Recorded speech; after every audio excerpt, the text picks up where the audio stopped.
Welcome back, ladies and gentlemen, to another episode of Tape Talk. This is the third episode of the series for the 2025 NFL season. Episode 1, we talked about Jalen Hurts and what's happening with the Eagles' offense. Seems like they've turned a corner against the Vikings. Last episode, we talked about the Falcons' defense and how they shut down the Bills. We're kind of able to shut down the 49ers, but ultimately ended up losing the game. And now we're going to break down the Colts' offense and specifically the rushing side of their offense, as they've been not only one of the best offenses in the league, but have been incredibly efficient. And a lot of that stems from the run game and obviously Daniel Jones and his ascension as a passer and a quarterback in the NFL. I'm sure there'll be an episode where we talk about DJ, but for today, we're talking about this Colts offensive line, Jonathan Taylor, Amir Abdullah, DJ Giddens, the whole crew, and everyone else under the sun in that Colts offense. So let's get right into it. We're going to get second and 4 here for the first run of the game. It's the second play of the first quarter.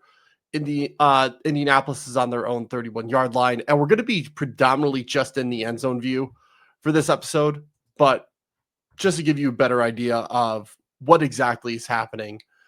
So first play, it looks like they run trap, and we can bring this back a little bit. And we'll go frame by frame just to see what's happening. You're going to see Quentin Nelson, who's the left guard here. We'll bring this down here. He's going to pull over here to the right. They're going to leave this tackle untouched. And the run path is going to be right through this hole. And there's a couple of other different blocks that happen. But based on what I first saw, that should be what happens here. So let's see what happens. So they leave that tackle. Gonsalves does an influence block. We'll break that down as we go through. But they get the trap. They wall up the second level. This is a really good run gap and a good kick out here. And Taylor just finds some wiggle room. Wasn't a lot there, but decent 4-yard clip. So here's what's going to happen. Raymond's going to take his guy out here on an island. Bortolini is going to come back and wall this guy off and try to kind of force him upfield and away from the run path. Gonsalves is going to do something called an influence block, where defensive linemen, if they're not stunting and they're just coming upfield, if they see their linemen come at them, they're going to start to get ready to get engaged and strike to put their hands on him. So you're going to see, instead of his block path of going straight to the linebacker, which would allow him to squeeze down the space and make this a harder pull for Quentin Nelson, he's going to take a influence step and then get to backer, which is also going to give him a better angle and give him more time to see what, I believe this is Denzel Perryman, to see what he's going to do. And it's also going to freeze this guy. So there's two purposes of why you do an influence step, and it is specifically used on plays like trap, wham, crunch, which is a combo of trap and wham. That's a little complicated. We might see that later, but we'll break it down as we see it.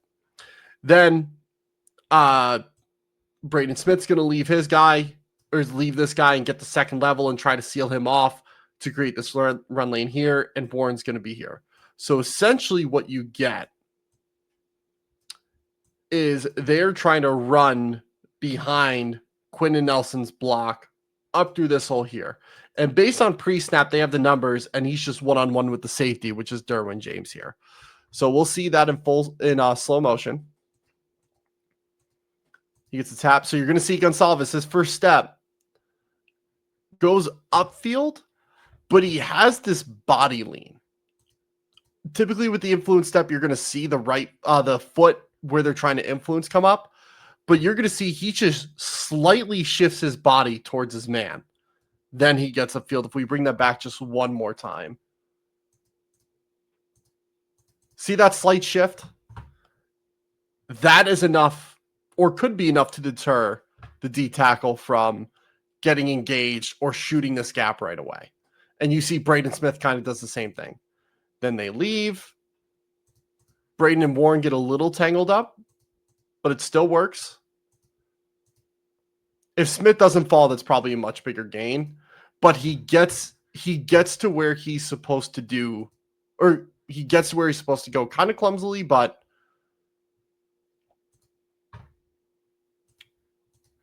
the trap is still run to the right hole that it's supposed to. If he's on his feet, probably gets his block a little better, and Taylor's springing this maybe for a bigger gain. So not what you want to see, but tough when these two get tied up here on the run side. Not sure exactly why that happens. It looks like Warren just takes too much of an inside step to seal off the end, but I digress. Now we're going to get 1st and 10. They move the ball pretty well. They're at the Chargers' 23-yard line. Let's see what they run here. It looks like they're in a bunch formation, or at least a snug formation here to the right side.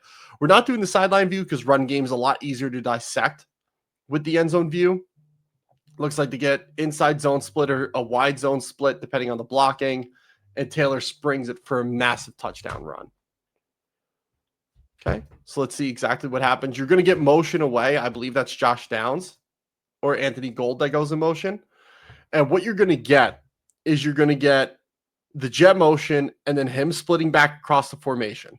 So that's going to try to influence the defense to go with the motion and with the split. Then you're going to get a zone block here, zone block here. These two are probably going to double and try to get up to this backer. And then Raymond should be trying to get this backer here, at least based on pre-snap. We get something like that. Bortolini actually goes to help out the 3-tech on this side. This looks like wide zone or mid zone, not necessarily inside zone, but you get the inside zone cutback here. And they just get an awesome blocking surface. And I'm sure everyone has talked about not this block in particular, but this is a tough block to make, especially because he's slightly tilted. He's probably reading the center, and he's going to see the center work out to here. So this is a really good spike angle for the D tackle to get. But if you watch Quentin Nelson on this one, you're going to see how quick the step is.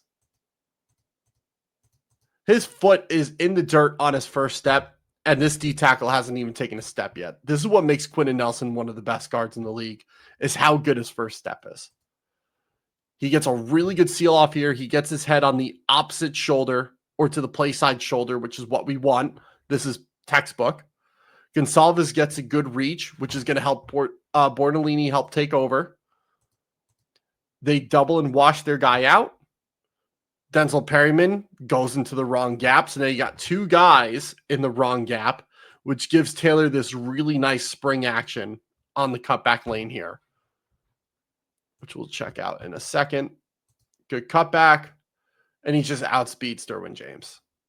That's really, really sound blocking. We'll bring that back full speed so you guys can see it in full motion. Get the reach, get the double, get the cutback. See you later. That's textbook zone style blocking. Second run play of the game, and they already got a touchdown. 27 yards on the ground. Okay. So let's see what happens here. You got bunch to the left. They're in an odd front, a 5-man front, we can call this. You got the 2 stand-up edges, 3 defensive tackles down, and you have a 7-man box, potentially 8, depending on how much closer this corner gets. I believe that's Tar Heap still. But they motion one of the bunch men into the backfield to get this, what we call strong, where it's I formation with the fullback, in this case it's Tyler Warren, offset over to the strength side. So now let's see what they run here. Now they motion Ogletree away, and if he came all the way over to this side, we would call that weak because now the fullback is offset from the strength. Okay, but that obviously doesn't happen. They snap it while he's in motion. Let's see what they run here. Looks like another wide zone here. Let's just see how the blocking goes. So we're going to get the motion from Warren into the backfield, and then Mo Alley Cox is going to motion over. Okay. So let's check the blocking here. Yep. Again, we try to get that reach block. Ogletree's got the outside lev. Nelson's trying to scoop his man. Raymond's trying to get outside. Warren's got an outside path. This is wide zone / stretch. Might even be outside zone, depending on some of the other blockers, what they do. But the key that stops this play is a missed block here with Gonsalves and Bortolini. And we'll bring this back. So what we're trying to do, Bortolini's trying to pin. He's trying to reach and pin this guy in. So this way Gonsalves can take over. So Bortolini can get up to Denzel Perryman. What ends up happening is he's 2-gapping. He's stepping with Bortolini on this. And the reason why you 2-gap is so you can get both hands on your man. And typically you do in most cases, but typically when you 1-gap, you want to attack half a man. 2-gap, which means you're responsible for 2 gaps. In this case, he's probably responsible for the front side and backside A. But it's to read and get a better understanding of what's happening in the run play to allow your linebackers to come up and make a play. And basically, whatever gap he chooses, the linebacker takes the other. And basically, the linebacker makes him right. So if the D tackle chooses to go into the wrong gap, let's say he cut backside for whatever reason, this linebacker, which I believe is Perriman, can work over the top and try to get to the front side A. Or whoever is responsible, might even be Diane Henley, who's responsible here. But what happens is Bortolini gets a good reach. He wins his block here. But he needs to allow Gonsalves time to come over and take over this block. Gonsalves is doing his best. His block gets shed. And now he's got a poor angle where instead of being here to help out, he's trying to attack him from the side, which allows the D tackle to slip through. I believe this is Jamari Caldwell, the rookie from Oregon.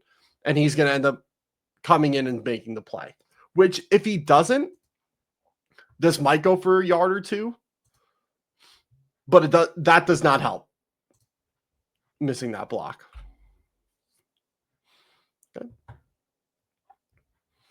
Okay, so now we got split back with the receiver in the backfield. They're in a load front defensively where they're going to load to one side, which is Jonathan Taylor's side. We're assuming the strength of the formation is to the right because typically that's where you see load formations go, but it can go to the weak side here and there. So let's see what they choose to run. It's a bad snap. Ended up being a pass play, so forget it. We'll skip that one for now. Okay, so now we got 4th and 1 on the Indy 39-yard line. Colts are up 6-3. This is not a tight front, but this is a typically you don't see defensive linemen this close with this much space out here, but it's probably by design. They're probably going to flow the backers this way if they see run flow go this way and allow their guys to make plays in space. They just don't want the Colts running up the middle. Okay, which let's see what the Colts do. They're going to motion Pittman in.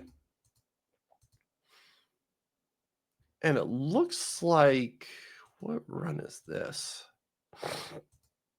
So you're going to get down blocks all along the front. Down, down, down.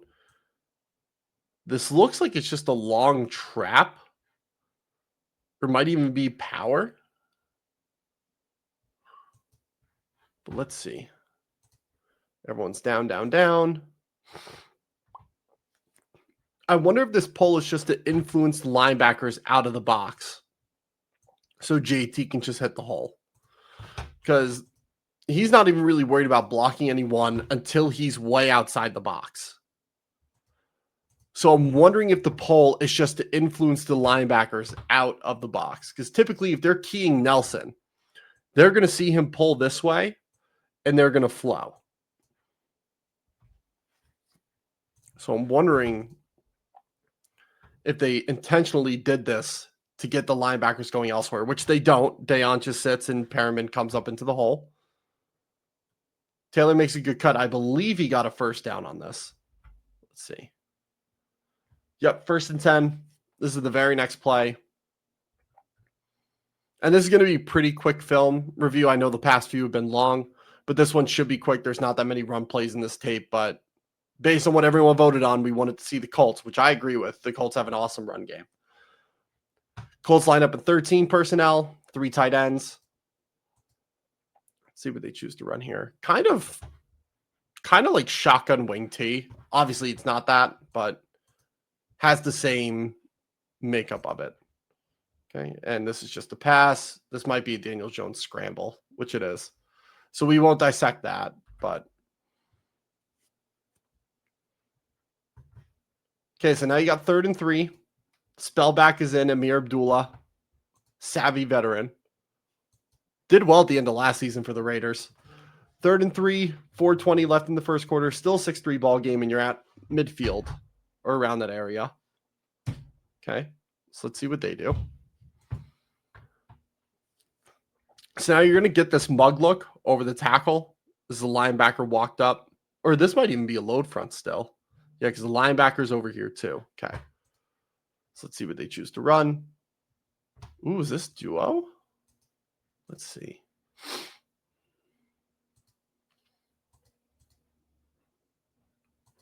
Yeah, this looks like duo. So typically what you're going to get in duo is Warren's going to sit here and try to take whoever shows first. Raymond and Nelson are going to block this guy up to second level, which is, in this case, Derwin James. Gonsalves and Bortolini are going to take this guy, and then we're going to get a block out. And because it's an inside run, or at least designed inside, we're going to leave this guy unblocked. So let's see what happens. They might actually end up fanning this, where they all work out to their edge guys, or whoever's most outside, and you still get this double team action up here with the seal off here. So let's see. This Pittman comes into the box. Yep, which is what happens. That's what they try to do. They try to fan it. Then obviously the linebacker drops out, and he's going to probably shoot to come inside here. So what Gonsalves does is he redirects. It says, okay, if he's going to go off, I'm going to help with the double team. So if he eventually does come over, Bortolini can seal off, and then I can take, or peel off, and then I can take over the rest of this block. This is a really good heads-up play by Gonsalves. They get a good wash. Everyone's stuck. And that's what you want to do with duo. That's the purpose of running it, is when this linebacker drops back, which I believe is actually an edge rusher, Tuli Pelodu, you want to make this double team. You don't want to leave the double teams quickly. Like in zone, like you just want to get a chip and you want to get to your guy. In duo, you want to try to get the double team to get up to that linebacker and just drive the D tackle back into him instead of one of you peeling off to pick him up, because you want the running back to be able to read what the linebackers are doing. If the linebackers are just going to stand there, which is what happens, he's just going to punch this up the hole. So you're going to see he gets stuck. They drive the double right into there, and he takes that hole right up the middle. That's a great block and a great run. Love to see that. Okay, so 1st and 10 at the 39. Amir Abdullah is still in. Looks like, again, they have some form of bunch based on the shadow I can see here. Again, you get the motion away. So this is similar to what they ran earlier. They ran bunch with the motion away from it. He goes behind the QB, and here comes power. Okay? So what we want with power is, let me just get this way we can get the box. Okay. We're going to get this double team up to this backer here. Bortolini's going to get this guy. Raymond's going to get him. Warren's going to step in and kick this guy out. And then Nelson's going to get this nice lead up here to Henley, who's unblocked. Now, the reason we don't see this double team go here is it's going to allow this guy, he's going to see the pole, and that's a tough block for Nelson to wheel back in if he steps up and shoots this gap. You want to give Nelson the best angle possible to see this. Now, depending on what the linebackers do and where their flow goes based on the blitz, that might change. But they're trying to work this double up to him. Now, they do a great job driving him back. That they might even miss this block here because they blocked it so well. But again, Nelson's going to have his eye set here. And he's going to get up. Smith is going to peel off and pick up his guy. And Abdullah's just going to get slowed up. But I honestly don't hate this run, even though it only gains 4. Like 4 is a good gain, but compared to some of their other ones, it hasn't looked that good. They do a great job of kicking this guy's ass up to second level, and almost too good of a job. Because look at how displaced he gets. He was just outside the hash over here. And by the time he peels off, he's almost on the other side of the hash. Like, this is just a really, really good blocking surface for Abdullah to come up in here. I just wish that Smith was able to peel off quicker, because this probably springs for a much, much bigger gain if they got off the double team effectively. That's a really solid run play. Still the first quarter, 6-3. JT is back in. 6-man box versus 6-man surface, at least what we can see. Ooh, little pin and pull action. Nice. Okay. So with pin and pull, essentially, and some people coach this differently or teach it differently, but how I've always understood it is if you're to the play side of pin and pull or buck sweep, whatever you want to call it, if your play side is uncovered, meaning you do not have a guy to the play side, so in this case it's going to the right. And I know this kind of makes it a little off because technically he could shoot into this gap, but Warren should take an outside reach step and then pin him in if he does. You are a puller. Now, obviously, Raymond's not going to pull. There's no reason to, because then he's just going to follow flat down the line and stop the play. So he'll step in, help stop anything, and then just help pin it backside. His block doesn't really matter in this play. But what matters is Quentin Nelson's going to reach and pin. We're going to get a reach and pin here, a reach and pin here, and we're going to get a pull to the outside, and Bortolini's going to pull and get to the outside. And this play is great when you have a really athletic center like the Eagles. When Jason Kelce was there, ran this a ton because he was so athletic and can get out in space. And Tanner Bortolini, second-year center, has a ton of athleticism, and you're going to see it on full display here. So we'll play full speed without any diagrams up. And there he goes getting into space, allows him to get a really good hole up the middle. So if we break this down, we're going to get this pin. Nelson's going to get the reach. Raymond's just going to seal off backside. And then you have it's actually Gonsalves and Bortolini pulling, not Braden Smith. Okay. I guess that would be a tough block for him to make. So it's better to just get the pin and then he pulls and reaches around. Okay. And that would make sense for this play structure. So we get the pin. We get the two pulls. Warren could get a better block here. His head is on the inside of his man instead of being outside, but he's strong enough. He still gets a good seal off here. And then we should get a wash out because he's got outside lev. Bortolini comes up and he pins inside. And Taylor should have this nice hole here, right up here. And let's see where this goes. Yep. That's exactly where it's intended to. But Warren just lets his guy go a little too early. He's probably going to get stopped by Derwin James anyways, but at least give your guy a chance. Because JT, if he has a full head of steam through here, even with Derwin in the hole, I take my chances with JT. But he has to absorb the hit because he's getting tackled from behind. Okay. Well, overall, good run play. 1st and 10, ball to 28. 2:27 left in the first. See, so we got that strong look that we were talking about with Warren in the backfield. Mo Alley-Cox is a true tight end in this case. Instead of an H-back, he's what we call a Y tight end. Ys are typically on the line. H-backs are off the line. That's when you see a lot of zone splits, GY counters, which we might see in this game. If not, we can draw it up later. But again, you get a similar front to what we saw earlier where they're just trying to load up the middle and say, all right, either run it outside and we're going to influence you to do it, and we'll put bodies there that we need to, or you just have to take your chances and run up the middle. So let's see what they do. And it looks like we get duo again. Nice. Good run for 6 yards, okay? So what we're going to get is you're going to get these two working together on this guy and doubling up to this backer. And that's Mo Alley-Cox and Bernard Raymond. You're going to get Bortolini and Quentin Nelson working up to this backer. Smith should go out and Gonsalves could go out, but I can also see Smith maybe comes down to help this out and then they work out to this guy. Let's see what happens. Oh, and then Tyler Warren kicks out this edge guy. And again, Taylor's just reading his play side double team, which in this case are these two guys here and these two guys here. So let's see what happens. Okay. So you get good doubles. They spike out to their guys over here on the right side. And notice he'll just jump cut and take his time. That's the point of duo, is you want the running back to be able to read it out and he makes the read.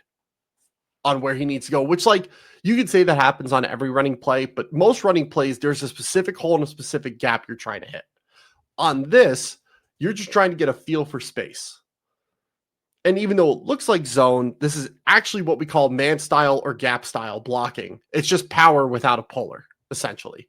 Because typically in power, one of the guards, whether it's the backside or play side, would pull and be the lead man and you follow the guard. But in this case, because we're taking the puller out of it and we're changing the blocking structure slightly, the running back now becomes the read and just finds the open hole, which is what happens here.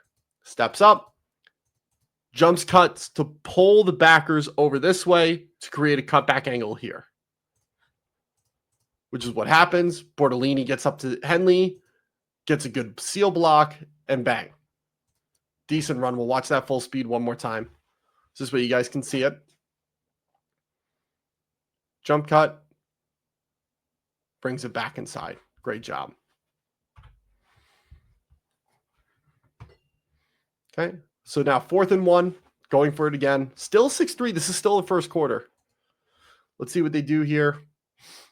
So in a little bit of a spread formation, obviously the tight end is in, but he is split out, so there's no true tight end in the box. They bring in Pittman in as a bunch guy. You could treat him as an H-back, but let's see what he does.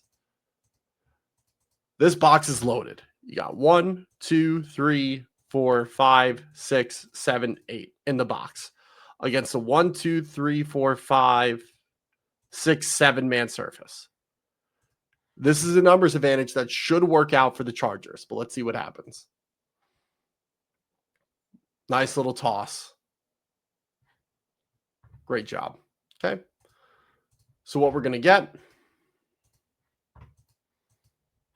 is you're just going to get outside zone style blocking, and this is going to be a quick toss to Taylor to the right side. So you're going to get a reach. You're going to get a double reach here with a work up to the backer. Same thing here. And one of these two is trying to get out to this backer. And then I don't know if Pittman's going to pin and then get up just to help Smith get an extra hand on this guy. And then Warren's going to work outside. Or Pittman's going to go to here and Warren's going to try to pin Derwin James inside. So let's see what happens. Okay. We get crack toss. Okay. So Warren is going to down block this guy. Smith and Pittman are going to lead out to the right. So again, now that everyone's set in the box. Okay. So we're going to get down. Pittman's going to come outside and try to get Derwin James or one of the DBs. And then Smith is going to go outside and Taylor's just going to follow the hole. Okay. So there's the crack. Pittman's got his eye set. Smith, really good job keeping his eyes inside instead of just looking into space. Finds his target. Doesn't try to reach him, but just get a body on a body because you only need a yard. That's a really good run by JT. Really solid stuff. Okay, so now they score later that drive.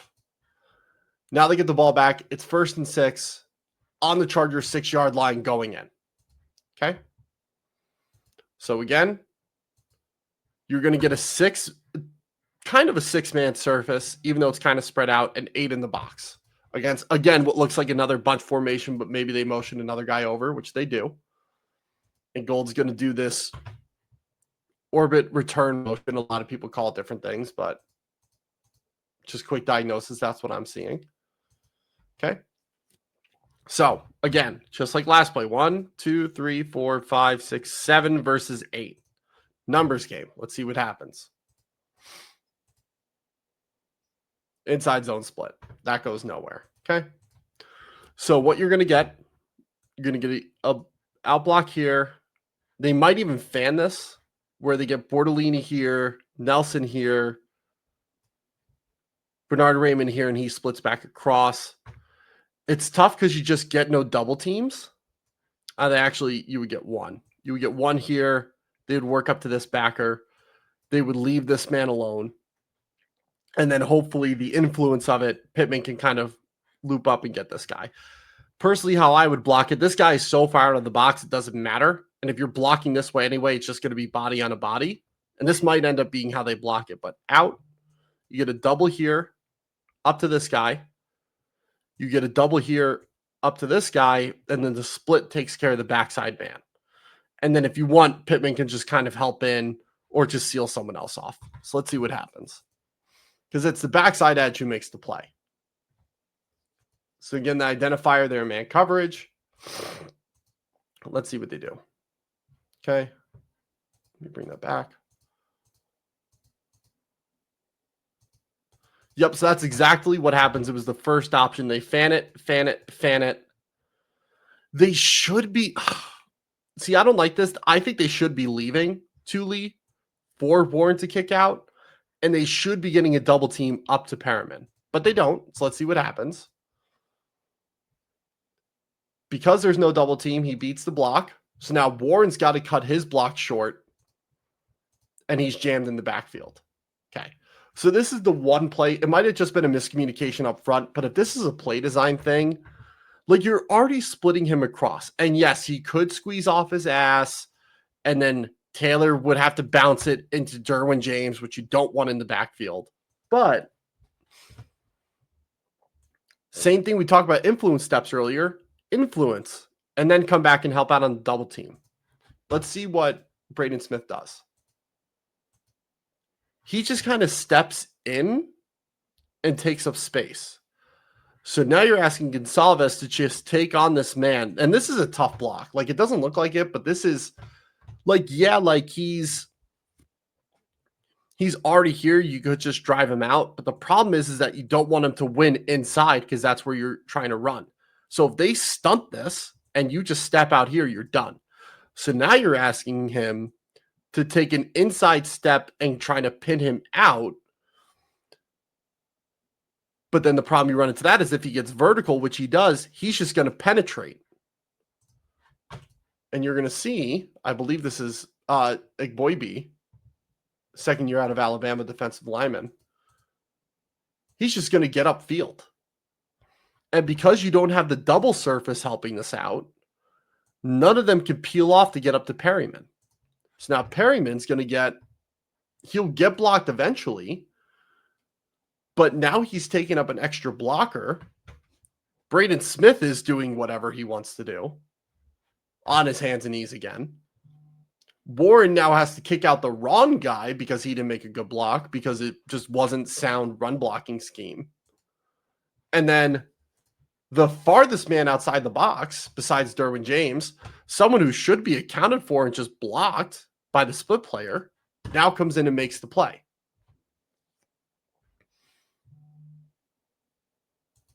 And it's because Igboibi, whatever the blocking rule was for him, in my opinion, was not correct. I'm not in NFL rooms.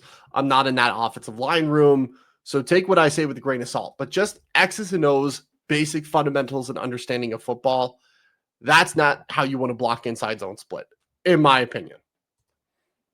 Give you guys help, get a double team somewhere, then work on the rest later. Like it, and you have the split coming back. It's not like he's going to be unblocked, right? Okay. Oh, do we have tackle over? Looks like it. Or is this 6 offensive linemen?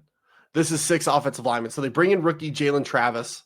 He's somewhere over here. But he comes in, and typically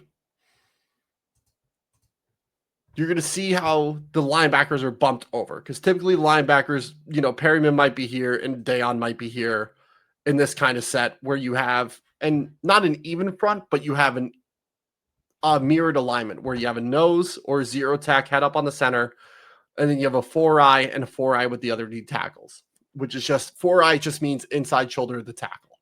Let's actually go over this real quick. So there's debate on what happens after you get outside the tackles, but for the viewers at home, this is typically how offensive line or defensive line technique numbers work. Head up on every lineman is an even number. So the center is 0. The guards are 2. That's a really poorly drawn 2. The tackles are 4. And for the listeners at home or viewers at home, The tight end, or in this case, the extra tackle, would be 6. Anyone outside them would be 8, and then anyone outside that would be 9. I know it's not an even number, but we'll explain why. The outside shoulder of the same lineman is now an odd number. So in this case, you would get 1 to either side of the center, 3 outside the guards, 5 outside the tackles, and 7 outside the tight ends, or in this case, the other tackle body. And then anything outside of them would be 9. That's where wide 9 comes from, lining up very far outside the tackle or tight end. This is where it gets a little confusing for some people.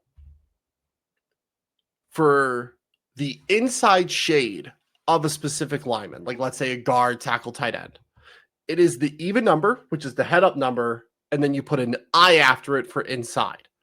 So for center, there's no inside. There's just head up or outside. Can't line up inside to center. It's either head up or outside. So the next number applies to the guards. So if the head up number for guard is 2, the inside shade number then becomes 2I. Same thing here, 2I. So if we go to tackle, 4I. 4I, which is what these 2 D tackles are in. Okay? Tight end, 6 I's. Anything outside that tight end, 8I if it's inside shade, 8 head up, 9 if you're outside that. Okay? So typically, you would have the linebackers over the guards, 5 yards deep typically. But because of tackle over, you're going to get this shift with Deion Henley over here, and then Perryman stacks behind his man. Everyone else stays the same. The reason they do this is because typically in tackle over formations, they're probably going to run to the tackle over side. So you want to allow your linebackers to cheat over to be able to play against that. It's not how every defensive coordinator does it, but based on this play, that's how Jesse Minter is addressing this formation for this play. So let's see what happens. Looks like we get wide zone or some form of outside zone, and we just get a missed block, okay? So what you want to have happen is a reach. He helps pin and then gets up to backer. If it's outside zone, you want to reach here. But if it's just wide zone, you just want to block him out and allow these 2 to work up to this guy and Taylor to cut up in here. Okay. So you get here, here, either block out or he's trying to reach. Just depends on what they call. Okay. You should get another reach here. And then these 2 work up. You get an inside step here and an inside step with the seal out here. Let's see what happens. Yep. Bortolini goes here. Jalen Travis is going to come out. Braden Smith's trying to get to 92. Okay, Bortolini misses, which is fine because Gonsalves gets his man and does his job. You have a really good double team surface right here. Okay. And they're trying to get up to Henley here. Jalen Travis is trying to wall his guy out, which makes me think it's wide zone. And they're trying to punch it up this hole. Okay. But what happens is Gonsalves, because Bortolini gets chucked off his block, because we get a stunt here, you're going to see this D tackle stunt to the inside. I believe it's Thierry Tart or Thierry Tart, however you pronounce his name. Actually, he doesn't stunt. He just attacks that gap. Okay. Either way, this tells me Bortolini's first step is too vertical. This needs to be more of a lateral step. Because it's vertical and he goes this way, it quote unquote pulls out the table from under him and you're going to see Bortolini stumble. Let's see where his step direction is. Yeah, see how his foot kind of goes backwards and he loses ground? Like his foot is here on the 7-yard line. His first step, we call this a false step, is going to go back half a yard.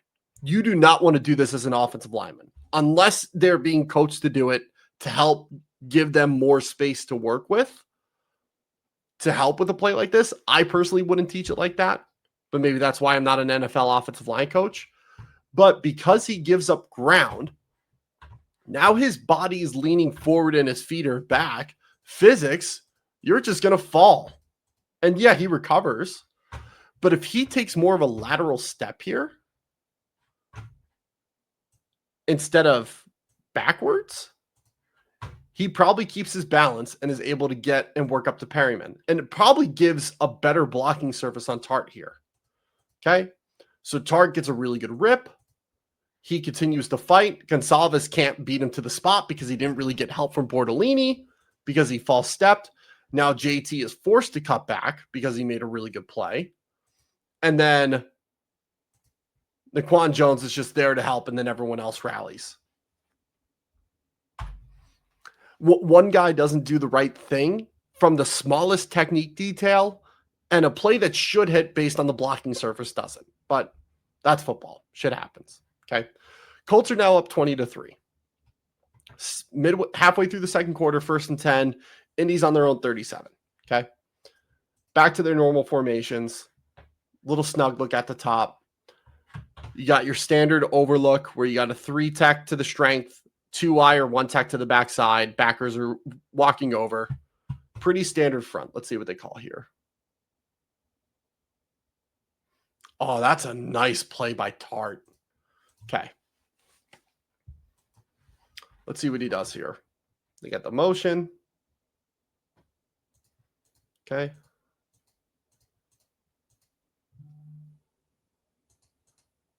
He just penetrates. I wonder if this was supposed to be tackle trap and he's trying to, and Quentin Nelson's trying to influence Tart here. Yeah, that's what it looks like. So we talked about that influence step earlier where he's going to influence to try to get him to engage, and then he's going to work out to this guy here or up to the backer, one of the two.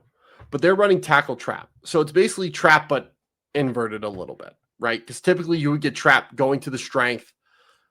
Normally they would leave this guy unblocked. Nelson would come get him. You would get an out block, up the second level, backside, up the second, up the second level, out, backside, trap, here, running up the hole here. But with tackle trap, at least in this case, it's coming back the opposite way. So they're leaving this guy unblocked, okay? So you might get an out block here. Nelson's probably going to leave him go to second level. Gonsalves is here. Bortolini's here, out, and you're coming backside to trap him, coming up through this hole. Same style blocking, okay? But the problem is that Tart doesn't give a shit about the influence. This is worst case scenario for this play.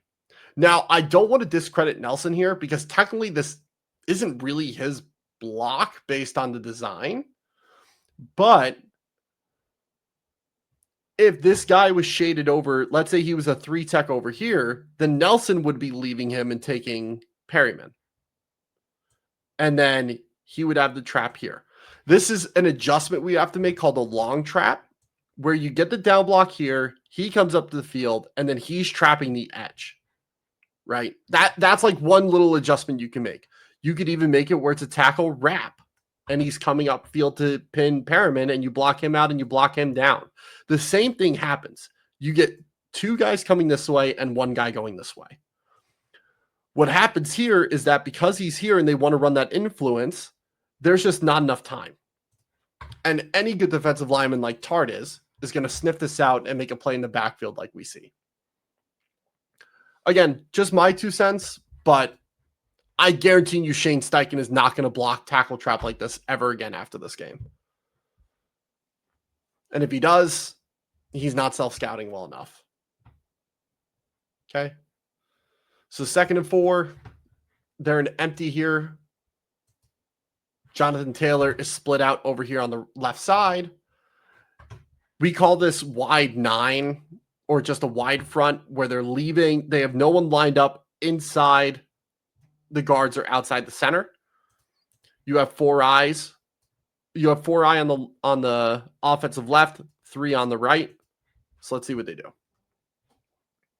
So they motion Taylor into the backfield. Little power read. This actually might be counter GY read. Interesting. Okay. So let's see this. So what Daniel Jones is doing is he's reading the play side end. Typically in read option, you're reading the backside end. But in this case, this is GY read. You're reading the play side. Now, if he goes inside, you give and let your guy get outside. If he sits or comes up field, the quarterback pulls and comes up underneath. This is run design is meant for the quarterback. Okay. And I'll explain why in a second. I'll just see where it is before the snap. So how the blocking is going to work is you're going to get Bortolini going backside, Raymond going backside. You're going to get a down block here, and then you're going to get him coming up the backer. Then you're going to get a kick out on the end, or at least typically that's what would happen. And then you would get a lead up through the hole from the Y. But because it's read and we're leaving this guy, if he sits here, Nelson would kick out and the quarterback would take. But because he spikes inside, Nelson's going to leave him and continue to work outside him. And if he reacts and tries to cut up field and Nelson's already there, he's going to do something called a log, where he pins his outside shoulder to the inside and allows the run to get outside. Okay. But let's see what happens on this one. Yep. That's exactly what happens. Okay. So you're going to see he's going to come inside. And just to make sure he can't redirect, he's going to pin. Then we get a good pin block from Michael Pittman here. JT works outside, or excuse me, Alec Pierce makes the block. Michael Pittman gets outside, and JT just has the surface. Really good play design, and especially against a look like that. And we'll bring it back full speed one more time. But you're going to get Warren to the right. He's going to shift over to the left. They run a lot of pre-snap motion, which is kind of the new meta in the NFL. If you want to have a successful run game, you need pre-snap motion. So here comes Taylor. Boom. You get the log, and he's just faster than everybody else. Doesn't matter. They don't have the numbers. Nice job. Okay. So now we're in the third quarter. Chargers are trying to make a comeback happen. It's a 2-possession ball game. 1st and 10 at midfield.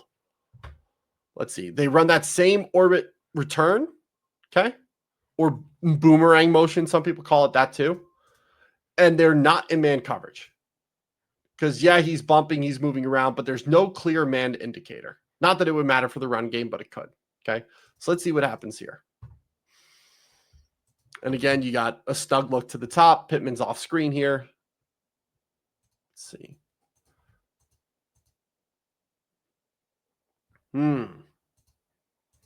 This might be wham.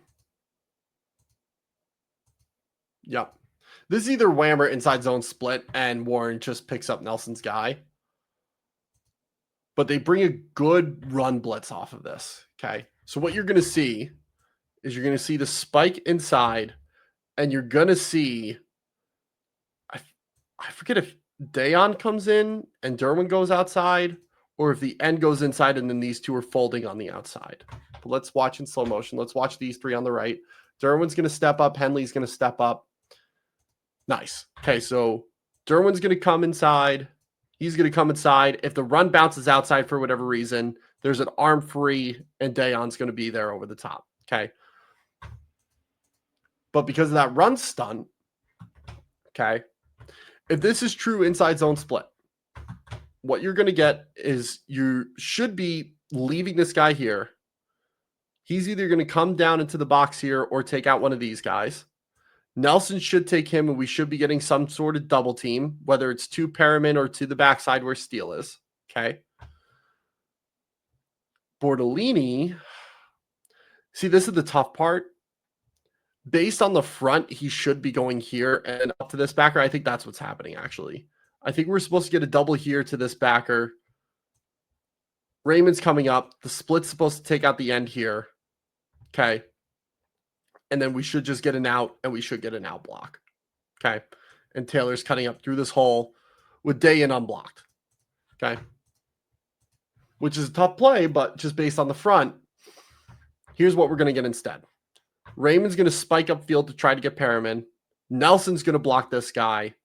We're going to get a double team here up to this backer and then pin, and then he's trying to scoop him. But because of the stunt, Gonçalves leaves him because he's like, okay, Bordolini's going to pick him up. Bordolini gets too far inside, which is fine because then Taylor typically could just follow this. But because it's a good run blitz, now you're going to have him filling out over here. So Taylor's like, oh shit, I got to press the hole here where my surface is. But then you got inside, there's a guy filling here, and there's another guy about to fill. Not going to happen. Tart makes another good play, despite Warren's kick-out block, and it's just destroyed. That was a perfect call by Jesse Minter. Again, I could berate the run blocking a little bit, and I could say maybe we should be getting a double here up to this guy. We leave the end. You get a double here, and someone peels off and picks someone up, but because of how loaded it is, they probably bailed out of that.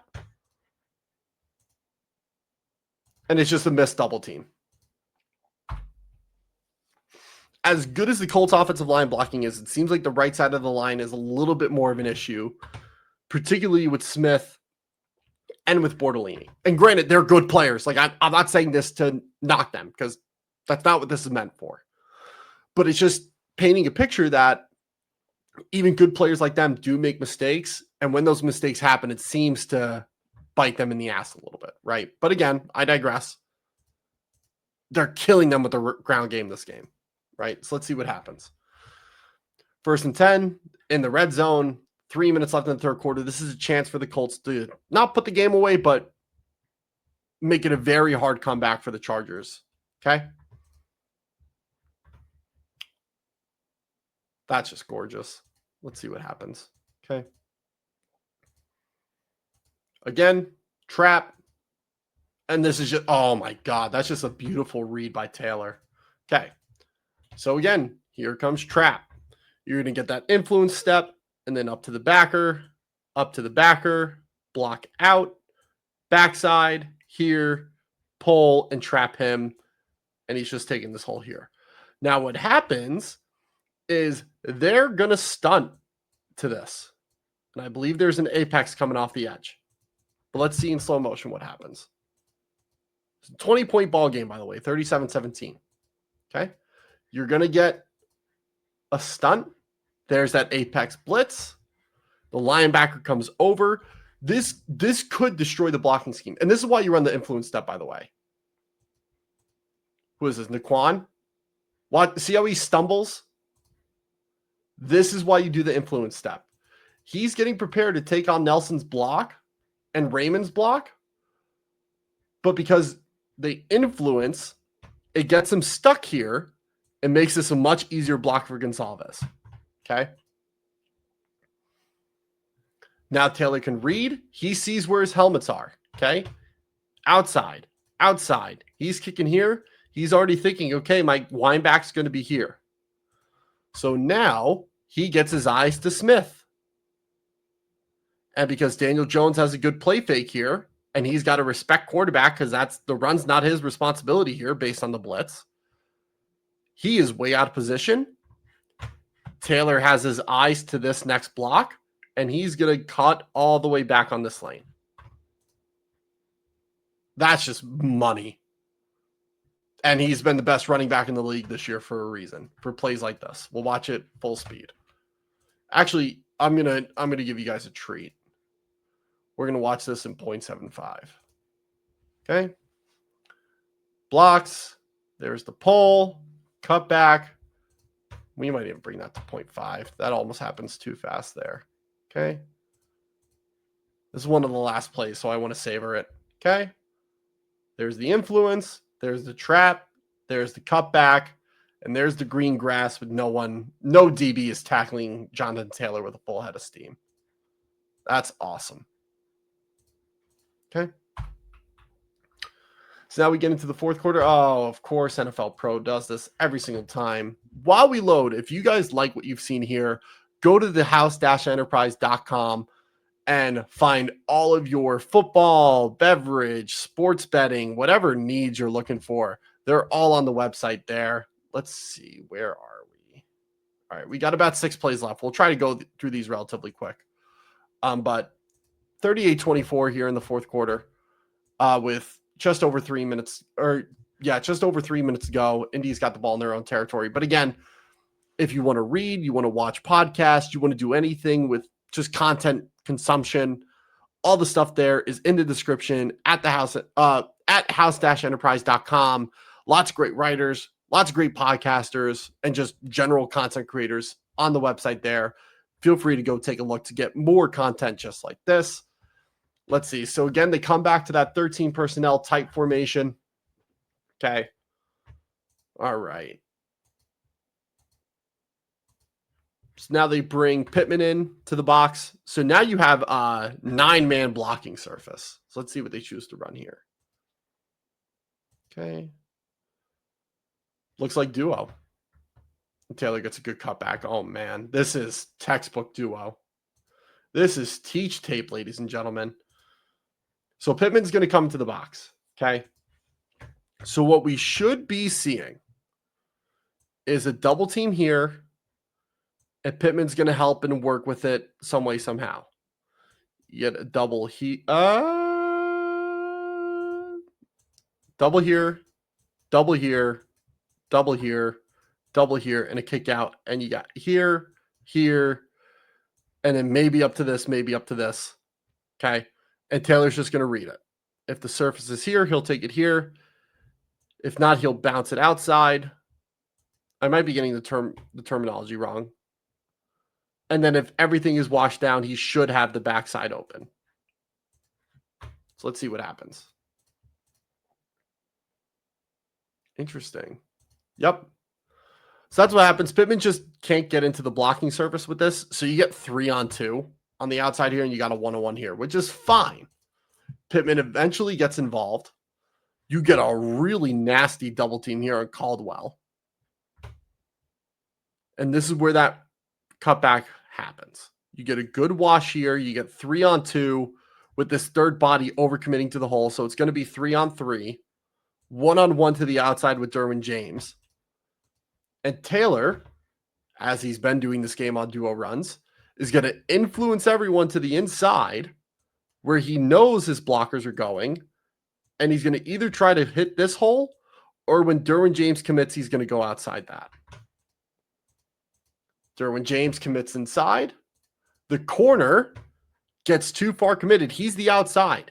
He needs to stay out here. If he does, JT's got nowhere to go. But he gets horny and tries to find JT, and now Dante Jackson is completely overextended. That's a great run. Let's watch that back full speed one more time. I might not have gotten the blocking rules exactly right, but you get the same result. It's the play side blocking that makes all the difference here. That's just gorgeous. And again, this is why you leave one of the backers unblocked, or at least you work your double up to him so you can read. You're going to get out. Warren's going to step out to loop up to the safety. And Henley, let's say something happened and JT had to cut back here. JT can do the same influence he did play side and use it backside.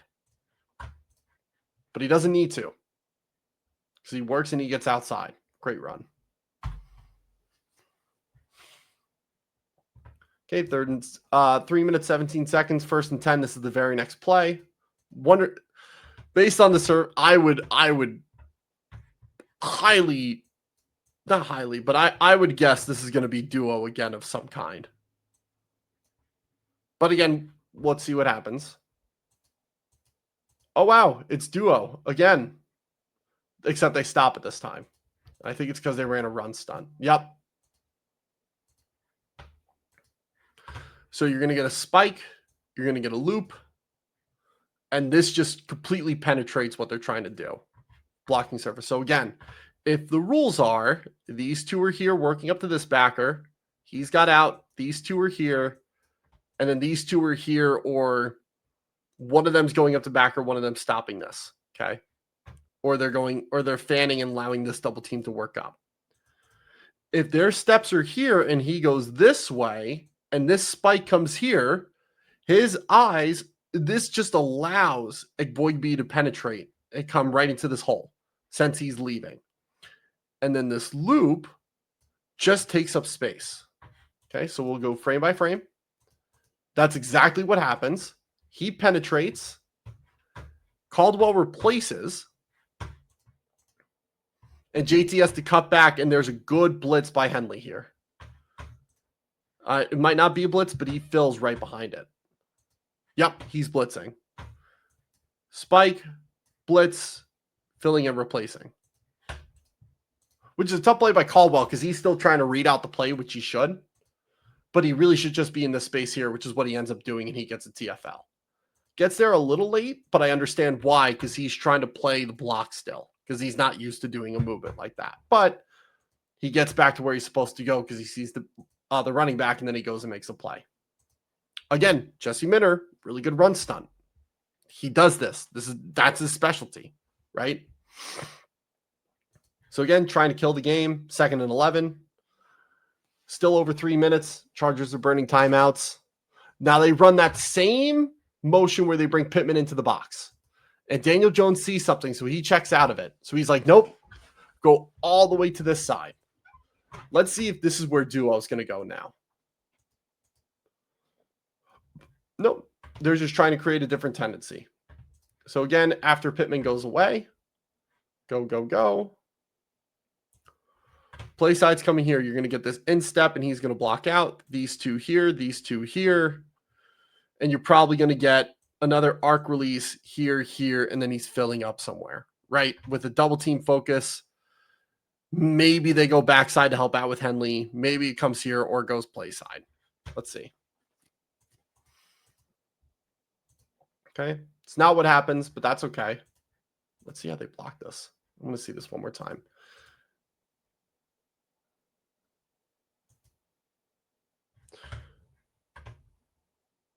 Unless they're expecting a double here, solo, double here, and then it's 1, 2, 3 over here in some capacity, and this double is going to work up to here. That's probably what it is. Let's see. Again, here's that run stunt. These two are going to swim over or stunt over. I don't know what he does, but he might be stunning over. But if you watch 96 and 99, Naquan and Jamari, that's exactly what they do. And Braden Smith just doesn't get there. I don't know what he's doing. He's doing some form of a gallop step, but he just gets there late. And it forces a cutback. Boybee's got a good surface, and no one gets up to Perriman because the double teams are destroyed because of the stunt. Again, which is why I said it should be here, double, because at least if he goes away, Bortolini's getting up here, and his surface is here. Boom. You get some kind of block here, and you could even fan that backside still if you wanted to. Doesn't matter.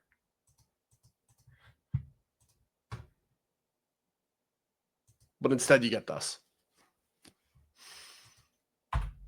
The Colts offensive line is really good, and they could be better if, in my opinion, a few things were fixed, but that's just me. Okay. So it looks like they're in kneel down mode. That's going to do it for this episode. Like I told you guys, much faster this time around.